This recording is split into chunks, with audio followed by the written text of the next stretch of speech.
आज हम आपको इस वीडियो में दिखाएंगे कि किस तरह से परमेश्वर के अभिषेकित दास प्रेरित रमन हंस जी को पवित्र आत्मा ने अगुवाही की कि वो एकांत में जाकर प्रार्थना करें और परमेश्वर के दास प्रभु की अगुवाही के अनुसार एकांत में जाकर प्रार्थना करने लगे। ये पहली बार नहीं है, पहले भी प्रभु के दास बहुत बार माउंटेन प्रेयर कर चुके हैं और बहुत बार एकांत में जाकर प्रार्थना कर चुके हैं। इस बार हमने ज़रूरी समझा कि हम उसको आप सब तक शेयर करें ताकि आपका विश्वास भी मजबूत हो और आप सबके लिए प्रभु के दास के द्वारा की हुई प्रार्थना पहुंचे। तो आए हम देखते हैं कि किस तरह से परमेश्वर के दास प्रेरित रमन हंस जी ने अपना समय प्रार्थना में बिताया।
प्रभु यीशु मसीह के सामर्थी और मीठे नाम में मैं अपोस्टल रमन हंस आप सबको बहुत बहुत ब्लेसिंग देता हूँ। मेरे प्रियो, आज मैं एकांत में अकेले में प्रार्थना करने के लिए आया हूँ और मैं अक्सर पहाड़ों पे, नदी के किनारे, झील के किनारे आता रहता हूँ और प्रार्थना करता हूँ, परमेश्वर से बात करता हूँ, क्योंकि बाइबल का इतिहास, हिस्ट्री हमें बताता है कि प्रभु यीशु मसीह जो कि परमेश्वर हैं, जब वो शरीर में इस संसार में आए तो उन्होंने भी अपना ज़्यादा समय पहाड़ों में, झील के किनारे और एकांत में बिताया। बहुत सारे प्रिय ऐसा सोचते होंगे कि मैं आज आप लोगों को ये क्यों दिखा रहा हूँ। मेरे प्रियो, मैं हमेशा यहाँ आता हूँ एकांत में, अकेले में परमेश्वर से बात करना मुझे बहुत अच्छा लगता है। पवित्र आत्मा, होली स्पिरिट हमेशा मुझसे बात करते हैं, आने वाले समय की बातें मुझे बताते हैं। बहुत सारे प्रिय भाई बहन, मेरे दोस्त, जितने भी इस मिनिस्ट्री के साथ, परमेश्वर के साथ जुड़े हुए हैं, उन सब की ज़िंदगियों के बारे में, इस संसार के बारे में प्रभु मुझे कुछ ना कुछ पॉइंट्स देते रहते हैं और मैं उन पर मेडिटेशन, उन पर मैं गौर करता हूँ कि जो प्रभु ने बताया है क्या है ये। आज मैं कैमरे के आगे इसलिए आया हूँ ताकि आप लोगों को विश्वास हो, आपका ईमान बढ़े और आप लोगों को भी ये सीखने के लिए मिले कि हमें एकांत में अकेले प्रभु के साथ समय बिताना चाहिए। मैं हमेशा आता हूँ, कभी मीडिया को कैमरे के सामने नहीं आता हूँ, लेकिन आज प्रभु की आत्मा ने मुझे कहा कि जितने भी सोशल मीडिया पे चर्च के बिलीवर्स हैं, मैं उन सबको बताऊं कि मेरी ज़िंदगी का ये भी एक हिस्सा है, मेरे आत्मिक जीवन का ये भी एक पार्ट है। शायद आप मुझे सिर्फ स्टेज के ऊपर, यूट्यूब, फेसबुक के ऊपर ही मुझे देखते हो, प्रार्थना करते हुए, प्रचार करते हुए, लेकिन आज मेरा दिल करा कि मैं आपको बताऊं कि ये भी मेरे जीवन का एक हिस्सा है। आप सिर्फ ये ना सोचें कि मैं अच्छे कपड़े पहनकर सिर्फ मीडिया के सामने प्रचार करता हूँ। परमेश्वर के लोगों को कुछ नहीं चाहिए, सिर्फ परमेश्वर चाहिए, परमेश्वर की सामर्थ्य चाहिए और वो प्रभु हमें देता है। वो प्रभु आसमान से, स्वर्ग से हमें मुहैया करता है, स्वर्ग से हमें अपने रूह से, अपने स्पिरिट से भर देता है। पवित्र बाइबल का इतिहास बताता है मूसा नबी 40 दिन और 40 रात पहाड़ पर रहा, और जब 40 दिन 40 रात वो पहाड़ पर रहा तो उसकी मुलाकात परमेश्वर से हुई। परमेश्वर ने उसे 10 हुक्म भी दिए। हरेब की चट्टान के ऊपर भी वो परमेश्वर से मिला, सिनई पर्वत पर भी वो गया। पवित्र बाइबल में जितने भी नबी हुए उनका समय, उनका जीवन भी ज़्यादा पर्वतों पर ही रहता था। यहाँ तक कि बहुत सारे प्रभु यीशु के चेले जो यीशु के साथ पर्वत पर, पहाड़ पर जाते थे और प्रार्थना करते थे। आपने बाइबल में पढ़ा होगा, एक बार प्रभु यीशु अपने चेलों के साथ पर्वत के ऊपर, पहाड़ के ऊपर गए और यीशु मसीह का शरीर वहाँ पर बदल गया, उनका बॉडी ट्रांसफिगरेशन हो गया। उन्होंने प्रभु यीशु मसीह को एक ऐसे जलाली रूप में देखा और उस रूप को देख कर के वो हैरान हो गए और उन्होंने एक आवाज़ भी सुनी कि ये मेरा प्रिय पुत्र है, तुम इस पर विश्वास करो, इसकी बातों को सुनो। मेरे प्रियो, आज भी जब मैं इस जगह पर प्रार्थना करने के लिए आया तो परमेश्वर की आत्मा ने मेरे दिल में बहुत सारी बातें डाली, बहुत सारे गुप्त भेद प्रभु की आत्मा ने मेरे लिए खोले। मेरे अंदर आप सब लोगों के लिए, पूरे भारत देश के लिए, पूरे विश्व के लिए एक भलाई की, आशीष की योजना है और मैं चाहता हूं वो योजना प्रभु मेरे द्वारा पूरे भारत देश में, पूरे विश्व में, पंजाब में पूरी कर सके। हमारी प्रार्थनाएं, हमारा वचन पढ़ना किसी को नुकसान पहुंचाना नहीं है, बल्कि दूसरों को बचाना है, उनके जीवन को परिवर्तन करना है।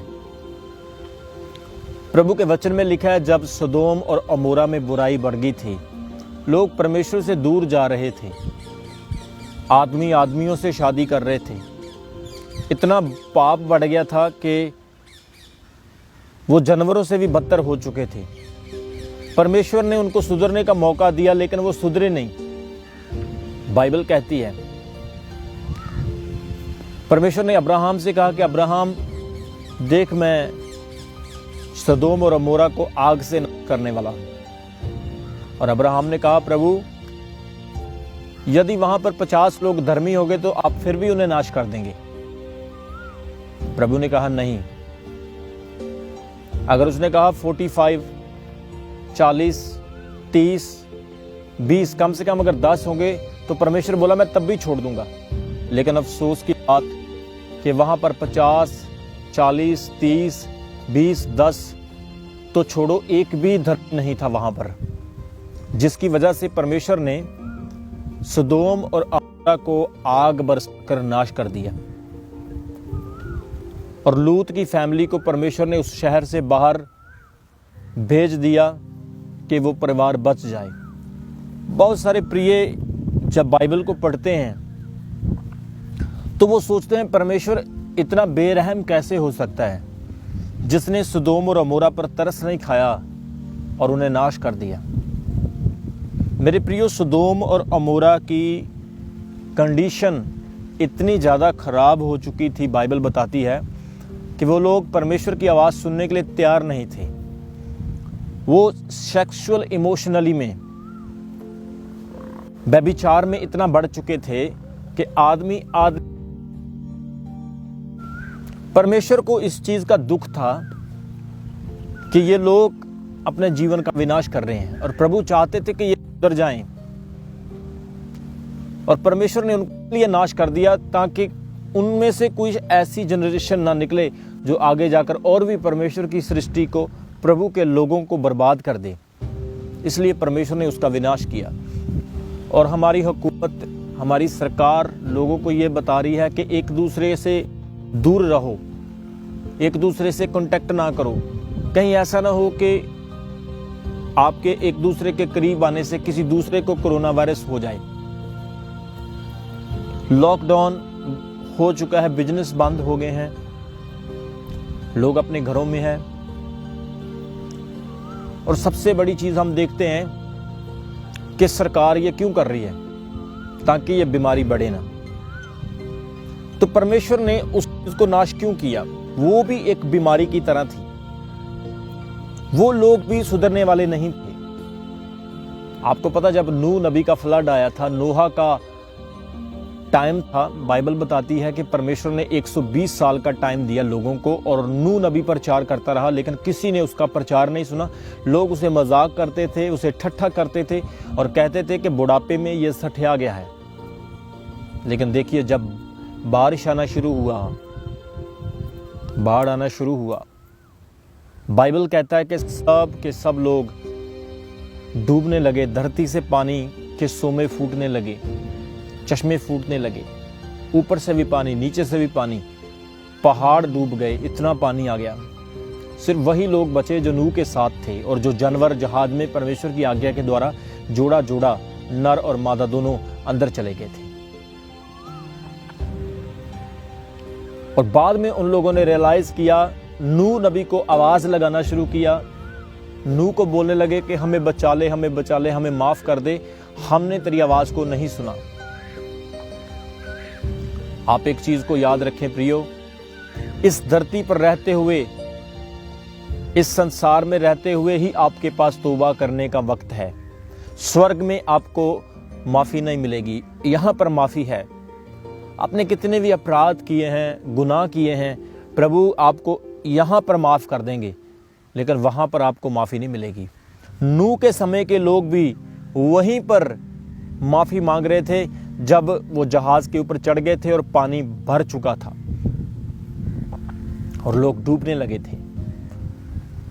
आज भी बहुत सारे लोग तब आते हैं जब पानी भर जाता है और बचने की कोई उम्मीद नहीं होती है, लेकिन परमेश्वर मारने से पहले, नाश करने से पहले वार्न करता है। वो मारने वाला, नाश करने वाला परमेश्वर नहीं। He is kind God, generous God, he blesses, heels and deliver his nation who trust in him. परमेश्वर मारना नहीं चाहता है, प्रभु बचाना चाहता है। लेकिन अगर कोई समझने के लिए तैयार ही नहीं है, कोई कहता है कि मैंने तेरी आवाज को सुनना ही नहीं है, मैंने तेरे नबियों को सुनना ही नहीं है, वो क्या करेंगे? प्रभु के लोगों को कत्ल करेंगे, उनको परसिक्यूट करेंगे, जेल में बंद कर देंगे, मारेंगे। अभी चाइना का हाल देखो, आप गूगल पे डाल के देखिए, चाइना में बाइबल बैन है। चाइना में आप बाइबल का प्रचार नहीं कर सकते हैं, खुलेआम वहां पर आप इबादत नहीं कर सकते। आप देख सकते हैं बहुत सारे मसीही लोग, प्रभु यीशु को मानने वाले लोग, सुरंगों में जो गुफाएं हैं उनमें जाके आराधना करते हैं।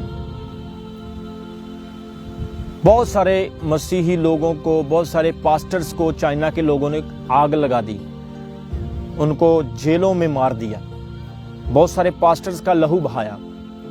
प्रियो, कब तक परमेश्वर देखेगा? कब तक परमेश्वर बर्दाश्त करेगा?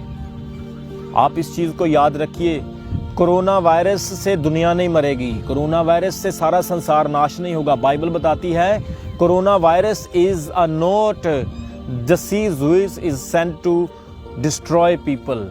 कोरोना वायरस वो बीमारी नहीं है जिसके द्वारा परमेश्वर ने संसार को नाश करना है या खत्म करना है।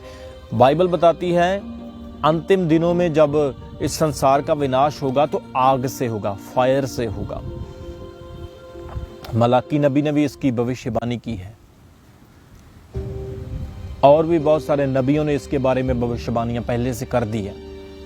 यीशु मसीह का जब आना होगा अंतिम दिनों में तो ये सारे चिन्ह हैं, निशानियां हैं।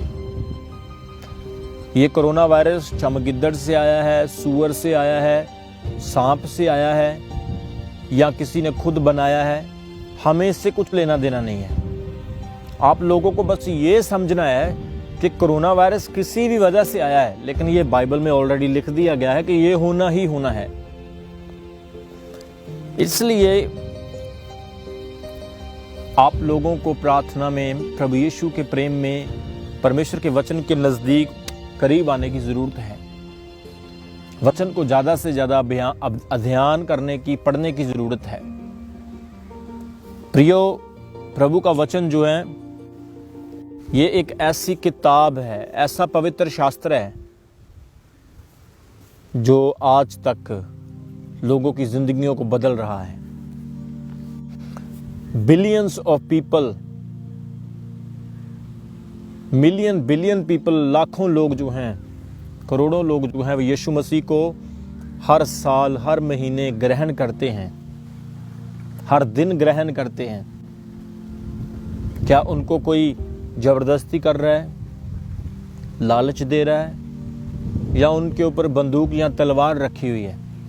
सिर्फ प्रभु यीशु मसीह का पवित्र प्यार जो उसने क्रूस पर अपनी जान देकर दिखाया और हमें पापों और शैतान की गुलामी से आजाद किया, वही प्रेम लोगों को प्रभावित करता है और लोग यीशु मसीह के पास आते हैं। आज मैं कैमरे के सामने आया हूं। ये मेरा पहला दिन नहीं है कि मैं रिवर पे बैठकर प्रार्थना कर रहा हूं या मैं माउंटेन प्रेयर करता हूं। मैं कई सालों से, महीनों से ये करता आया हूं, लेकिन आज मुझे आप सब लोगों के सामने इसलिए आना पड़ा ताकि आप सब लोग इस चीज को सीखें कि अपने जीवन में थोड़ा सा त्याग करना है आपने, और वो थोड़ा सा त्याग आपको बहुत कुछ दे देगा, आपको बहुत कुछ प्राप्त होगा। थोड़ा सा त्याग करें, अकेले में बात करें, जहां पर टीवी, गाड़ी, मोटरसाइकिल, स्कूटर, दुनिया, गालियां, इंटरनेट, मोबाइल, ये सारी दुनिया से थोड़ा एकांत में जाना जरूरी है। परमेश्वर डेफिनेटली बात करेगा। हालेलुया। अपने जीवन को पवित्र रखना, पाप से दूर रखना, संसार से दूर रखना बहुत जरूरी है। हालेलुया। इसलिए आप परमेश्वर के करीब आएं, प्रभु के नजदीक आएं, प्रार्थना करें, दुआ करें, परमेश्वर से कनेक्टेड रहें। थोड़ा अपने आप को दुनिया की चीजों से परे करें। परमेश्वर आपको बुलंदियों पर लेकर जाएगा, परमेश्वर आपसे बात करेगा। और पवित्र बाइबल का इतिहास बताता है प्रभु यीशु मसीह ने अपने फास्टिंग के दौरान, जब वो 40 दिन और 40 रात भूखे रहे, निराहार रहे, ना उन्होंने पानी पिया, ना उन्होंने खाना खाया, यीशु मसीह अपने आप को सेपरेट रखे, जंगल में चले गए और वहां पर यीशु मसीह का सामना शैतान के साथ हुआ। शैतान ने प्रभु यीशु की परीक्षा ली और जैसे ही प्रभु उस परीक्षा में जीत पाते हैं, शैतान प्रभु को छोड़कर चला जाता है और स्वर्गदूत आ जाते हैं। Hallelujah, praise the Lord. इसलिए जब आप एकांत में होते हो तो परमेश्वर आपसे बात करता है। आप लोगों को जरूरत है कि इन दिनों अपने पापों से तौबा करें, अपने गुनाहों से पश्चाताप करें, क्योंकि बाइबल बताती है, रोमियो उसका 6 अध्याय उसके 23 वचन में लिखा है, पाप की मजदूरी मृत्यु है। लेकिन परमेश्वर का हमारे प्रभु यीशु मसीह में अनंत काल का जीवन है। रोमी उसका 3 अध्याय उसके 23 वचन में लिखा है, सबने पाप किया और परमेश्वर की महिमा से रहित हो गए। कोई किसी भी धर्म से हो, किसी भी मजहब से हो, पवित्र बाइबल कहती है सबने पाप किया है, सबने अपराध किया है। हर व्यक्ति ने पाप किया है। कोई ये दावा नहीं कर सकता कि मैंने पाप नहीं किया है। मैं आप लोगों को एक उदाहरण देना चाहता हूं पाप के बारे में। अगर कोई व्यक्ति कहता है कि मैंने अपने जीवन में पाप नहीं किया है, पवित्र बाइबल कहती है कि हर व्यक्ति पापी है। जैसा रोमियो उसका 3 अध्याय उसके 10 में लिखा है, एक भी धर्मी नहीं, कोई भी धर्मी नहीं, कोई भी समझदार नहीं, सब लोग परमेश्वर की ग्लोरी से सेपरेटेड हो चुके हैं। परमेश्वर की ग्लोरी क्या है? जब परमेश्वर ने आदम और हवा को बनाया, जो पहले आदम, जो पहली औरत थे, उन्हें परमेश्वर ने अदन की वाटिका में, द गार्डन ऑफ एडन में रखा। और बाइबल कहती है पहला आदम जो था वो प्रोटेक्टेड था, ब्लेस्ड था। परमेश्वर ने उसको हर एक अच्छी चीज ब्लेस किया था। लेकिन शैतान सांप का रूप लेकर उनको बहकाने के लिए आया और उसने हवा को बहका दिया। हवा ने फल खाया और अपराध किया, पाप किया, और परमेश्वर के रहम से, परमेश्वर की ग्लोरी से सेपरेटेड हो गए। मतलब परमेश्वर की महिमा उनसे चली गई। फिर भी वो आदम जब तक जीवित रहा तब तक वो लंबी उम्र पाया। उसकी उम्र 930 साल की थी। और धीरे धीरे जितने उसके द्वारा पैदा हुए लोगों के अंदर परमेश्वर की ग्लोरी, परमेश्वर की महिमा कम होती गई। और आज के आदम की अगर बात करें, पहले आदम की उम्र तो 930 साल की थी। आज के आदम की उम्र कितनी है? 30 साल भी नहीं रही। 30 साल भी नहीं रही, क्योंकि ग्लोरी कम होती गई। लेकिन अगर हम दोबारा फिर उस ग्लोरी में जाना चाहते हैं, इटर्नल लाइफ, सदीपक काल का जीवन पाना चाहते हैं, तो वो जीवन सिर्फ प्रभु यीशु मसीह दे सकते हैं और कोई भी नहीं दे सकता। ये बाइबल भी कहते हैं और दूसरे धर्मशास्त्र भी कहते हैं। और परमेश्वर अपनी ये बात लोगों तक पहुंचा भी रहा है और लोग समझ रहे हैं और प्रभु के पास आ रहे हैं। इसलिए प्रियो, पाप एक ऐसी सामर्थ्य है, एक ऐसी पावर है जो आपका रिलेशनशिप परमेश्वर से तोड़ देती है, आपको परमेश्वर से दूर कर देती है। अगर कोई व्यक्ति कहे मैंने अपने जीवन में कभी पाप नहीं किया है, तो वो झूठा है। मैं एक उदाहरण देना चाहता हूं, मैं आपको एक एग्जांपल देना चाहता हूं। मानकर देखिए, सपोज करिए, आपको एक उदाहरण देना चाहता हूं। उदाहरण के तौर पर ये आप देख सकते हैं, ये सिर्फ एक उदाहरण है।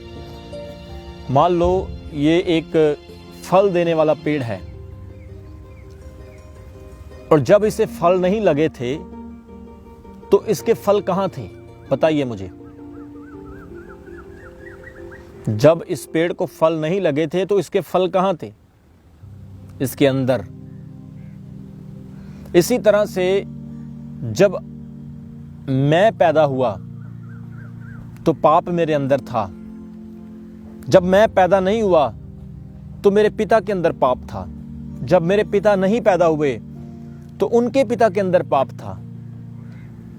ऐसे पेज पढ़ते पढ़ते, पेजेस को हिलाते हिलाते जब हम पहले पेज पर चले जाते हैं, दुनिया का पहला पुरख जिसका नाम आदम था, उसने सबसे पहले पाप किया। जैसा कि बाइबल में लिखा है, जैसे एक मनुष्य से मृत्यु आई और सब में फैल गई, ऐसे ही एक मनुष्य से जीवन भी आया जो सब जातियों में, सब मनुष्यों में फैल गया। यशायाह भविष्यवक्ता कहता है, हमारे धर्म के काम मैले चित्रों के समान है, हम सब ने पाप किया है। हम जितने भी अच्छे काम करते हैं, बहुत अच्छी बात है, करने चाहिए। खाना देना चाहिए, गरीबों को कपड़े बांटने चाहिए, जरूरी है। लेकिन वो धर्म के काम हमें पाप से मुक्त नहीं कर सकते हैं, श्राप से मुक्त नहीं कर सकते। वो धर्म के काम अच्छे हैं, लेकिन हमें मुक्ति कैसे मिलेगी, हमें छुटकारा कैसे मिलेगा? जब हम छुटकारा देने वाले के पास जाएंगे। आप एक बात को याद रखना, आप लोग जब कोई बाजार से चीज लाते हो तो आपने पहले ही सोचा होता कि ये चीज मुझे वहां से मिलेगी और ये चीज मुझे इस दुकान से मिलेगी। मुक्ति का मार्ग सिर्फ एक है मेरे प्रियो। मुक्ति के मार्ग बहुत ज़्यादा नहीं है, एक मार्ग है। इसलिए आप लोग प्रभु यीशु के पास आए। प्रभु आपको चंगा करना चाहते हैं, आपको शारीरिक बीमारियों से चंगाई देना चाहते हैं, आपको आत्मिक तौर से चंगा करना चाहते हैं और आपका रिश्ता परमेश्वर के साथ मजबूत हो जाएगा। आप परमेश्वर की बात सुनेंगे, परमेश्वर को महसूस करेंगे। मेरा विश्वास है इन वचनों के द्वारा आपने बहुत ब्लेसिंग पाई है। परमेश्वर आपको आशीष दे। मैं अभी आपके लिए प्रार्थना करना चाहता हूं। जितने प्रिय मेरी आवाज़ को सुन रहे, आप अपनी आंखों को बंद करें, मैं आपके लिए प्रार्थना करूंगा। अब्राहम, इसहाक और याकूब के परमेश्वर, एलोहीम, एडोनाई और एल शदाई खुदा, सारी सृष्टि के बनाने वाले प्रभु, मैं आपके बेटे प्रभु यीशु मसीह के नाम से प्रार्थना करता हूं कि जितने लोग मुझे देख रहे हैं, सब देखते देखते आपके आत्मा को महसूस करें और छुटकारा पाएं। अगर कोई बीमार, दुखी, परेशान, समस्या से जूझ रहा है, डिस्टर्ब है, कंफ्यूज है, प्रभु यीशु मसीह के नाम से उसकी डिस्टर्बेंस, उसकी कंफ्यूजन दूर हो जाए। प्रभु आप उन्हें चंगाई दें, उनको आशीष दें। जो लोग नशा करते हैं, आप उनके मन को बदलें कि वो नशा छोड़ दें। जो लोग गुनाह में, पाप में, व्यभिचार में, आपकी अनाज्ञाकारिता में हैं, प्रभु आप उनके हृदयों को बदलें कि वो आपकी आवाज़ सुन सकें। जो चल नहीं सकते हैं, उन्हें चलने की सामर्थ्य दें। जो बोल नहीं सकते हैं, उनको वाणी दें। जो सुन नहीं सकते हैं, आप उनको छू के उनके कानों को खोल दें प्रभु, वो सुन सकें।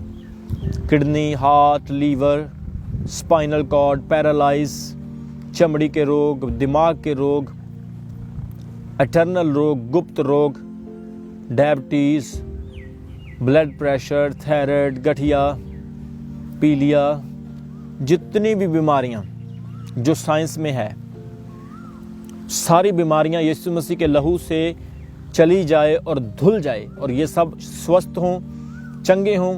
आपके चमत्कार को देख के गवाही दें और ये महसूस करें कि यीशु मसीह जिंदा है, वो आज भी हमारे साथ है और हमारी प्रार्थना को सुनते हैं। मैं प्रार्थना करता हूँ जिनके पास बच्चों की आशीष नहीं है, संतान नहीं है, डॉक्टर्स ने उन्हें बोल दिया है कि आप बच्चा पैदा नहीं कर सकते हैं। प्रभु आप डॉक्टरों के डॉक्टर और वैद्यों के वैद्य हैं। आपके लिए कोई काम असंभव नहीं है। आपके सामर्थी नाम से मैं प्रेयर करता हूँ कि वो बहनें जिनकी शादियां हो गई है लेकिन बच्चे कंसीव नहीं कर पा रही हैं, उनका गर्भ प्रभु यीशु मसीह के नाम से खुल जाए और वो बच्चों को जन्म दें, वो माँ बन सकें, उनको भी संतान का सुख प्राप्त हो। प्रभु आपके लिए कोई काम कठिन नहीं है। यीशु मसीह के पावरफुल नाम से उनके लिए ये हो गया है। आप विश्वास करें और रिसीव करें। जिनके काम रुके हैं, बिजनेस रुके हैं, कर्ज चढ़े हुए हैं, टेंशन है, डिप्रेशन है, सारी रात सोते नहीं हैं, लड़ाई झगड़े, क्लेश, नशे, मिसअंडरस्टैंडिंग है, प्रभु आप उनको छू के छुटकारा दें। उनके जीवनों में प्रभु आपकी आशीष आए। मैं प्रार्थना करता हूँ पिता परमेश्वर, एक एक जन को आप आशीषित करें, छू के ब्लेस करें, एक एक जन को आप छुटकारा दें। आपका पवित्र आत्मा एक एक के जीवन को बदल दे।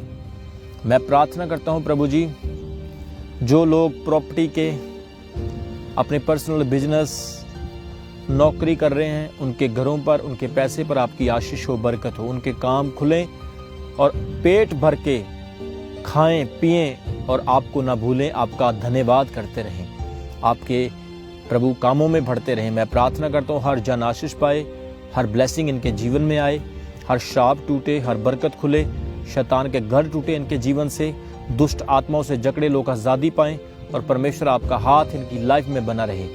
यीशु मसीह आपने मेरी प्रार्थना को सुना है। जितने डॉक्टर्स, जितने भी लोग प्रभु कोरोना वायरस के लिए जंग लड़ रहे हैं, सरकार, गवर्नमेंट, हुकूमत सबके साथ रहें और इनको बुद्धि दें, बल दें, इनके ब्रेन को, दिमाग को खोलें ताकि प्रभु इस बैटल में ये जीत सकें। हम खड़े होते हैं यीशु मसीह के नाम से कोरोना वायरस के खिलाफ और प्रार्थना करते हैं कि प्रभु तेरे लोग जीत पाएं, तेरे लोग आशीष पाएं, तेरे लोग विक्ट्री पाएं।